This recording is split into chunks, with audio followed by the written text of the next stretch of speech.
सांस्कृतिक समागम में एक बिंदु आया। प्रकाश जी उइके जो जज साहब हैं और एनसीएसटी के माननीय सलाहकार जी हैं, उन्होंने विषय को रखा। सुप्रीम कोर्ट, हाई कोर्ट, संविधान का अनुच्छेद 342 का उल्लेख किया और यह कहा कि कई जगह पर यह कहा गया है कि जो व्यक्ति धर्मांतरित हो गया, वो आजादी से पहले इंडियन क्रिश्चियन कहलाता था और आजादी के बाद वो माइनॉरिटी कहलाता है, वो माइनॉरिटी में चला गया। तो जो माइनॉरिटी हो गया, क्या वो एसटी में रहेगा? तो उन्होंने कई उल्लेख किया, उनमें से कुछ बिंदु बहुत महत्वपूर्ण है और डॉक्टर कार्तिक उरांव उसमें क्या कहते हैं, ये बहुत महत्वपूर्ण है, हमें ये समझना चाहिए। पहला तो ये कि अनुसूचित जनजाति होने के लिए विशिष्ट संस्कृति आवश्यक है और विशिष्ट संस्कृति का मतलब पूजा पद्धति ही संस्कृति है।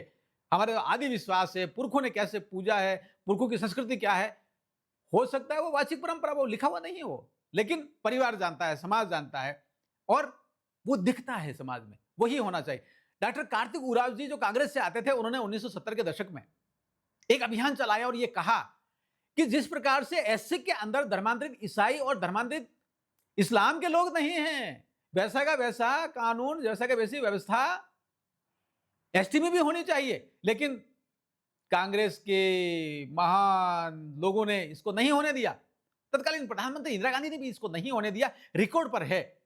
और जो ऐसा नहीं हुआ तो फिर यह गलत है क्या? जी, डॉक्टर कार्तिक बाबू कहते हैं कि एसटी के अंदर धर्मांतरित ईसाइयों का होना, धर्मांतरित इस्लाम के लोगों का होना गैर संवैधानिक है, असंवैधानिक है, अवैधानिक है, अलोकतांत्रिक है, अनैतिक है, गैर कानूनी है और साथ ही साथ अराष्ट्रीय भी है। तो क्या समाज इस बात को लेकर जागृत है?